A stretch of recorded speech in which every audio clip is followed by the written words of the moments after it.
هلو reer Somaliland حقوقي dadka waa lagu gafay waryaanaha reerkan madhibaanka ilaa gabooyaha والله bilaad gabooyay isku wada dhiibnay dadkeen reer Somaliland ama dadka Soomaaliya oo dhan mar labaad Ibraan la isku dhiibay mar saddexaad hablaheena gaala guursanaysan kaadada iska dhaqeen xarka iska dhaqeen mar afraad nimanka gabooyadu waa dad muslim oo shahaata aanu weerarkayga guuleen cabdi gacita gabadh gabooyaha oo dhisay hargeysa dhaqeeno wallahi bila rekoorka jibinaya sababta waa laga baxaa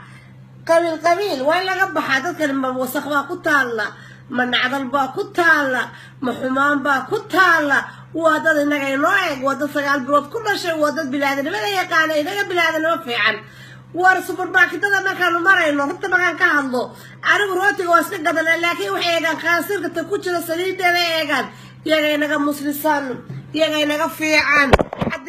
haddii haatan kooban inta see loo gubay waad aragteen inatu waa Sacad Muuse la yidhi ninkii dhalay baa saa u gubay waa in ninkaa dhalay lasoo xidhaa wuxuu ka dambi ka galay inanka aabihii wuxuu dambi ka galay inantiisii حقوق ذلك اللي قمح حتقول بكرو هذا الدولة اللي شرتو وين الصاحرة absolutely وين الصاحرة شال وين عقال غردي قاعد بهيد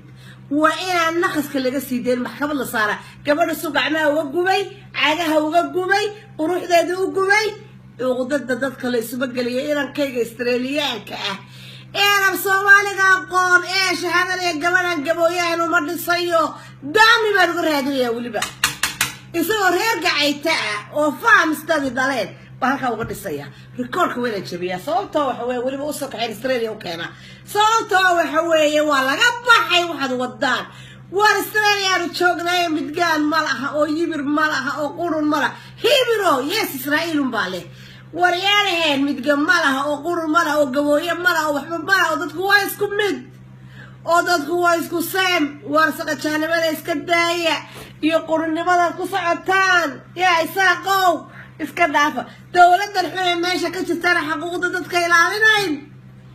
waa ilma inaka walaalkii laga toogtay ee gabooyahaanta loo toogtay askarigii waa loo dilaa waa in dadka iyo dalka la simaa aniga la hadlaya gabooyo guursan lahaa waa ino maxay qabaan waryaanan gabooyuhu wadada shahaadanaya wadada xumayn wadada inaga shakhsiyad fiican wadad wallahi gabadh gabooyaa saaxiibna marka supermarket ka soo raacay Safeway rootiga waa iska soo qaatay iyadu waxay ka eegtaa charity bay ka eegtaa inuu khaasir saliid lagu sameeyo ama chocolate ka carruurteeda basiiso iyaga inaga muslimo dhow iyaga inaga muslimo fiican dadka salooma bahdilo wiilkay gabadhina waxa ka codsanaya dowladda Somaliland inay inta aabaheeda horarka iimaanka beelay iimaanka la ka qaad la xiro waxaana ka codsanay dowladda Soomaaliya aroos sida ugu wanaagsan wiilkay gabadha in loo sameeyo guriga ugu qurux badan in loo dhiso meesha ugu qurux badan in la seexiyo badowda Soomaaliland ayaa ka codsanay haday sameynayso weeyaan dowladdan xaga jeebtuuga yana maartay jeebtuuga yana la sameeysto dowladda waxaan ka codsanay in keenanta weena hudheelada ugu qaarsan arooskooda looga dhigo way guri loo dhiso وين أولئك تدري يدك كنا تساوي الحين يدك كنا تساوي جوبي حقوق الدول كانوا جوبا جود بكرة وده كانوا شغل صار الدول كانوا متعبطوا وين صحيح يا بيت شيلك وين لا دقة سنا عداك حقوق ده وين سومالي لك سعطة وين صحيح يا بيت إذا كير هير كان عاديات بنروح معاي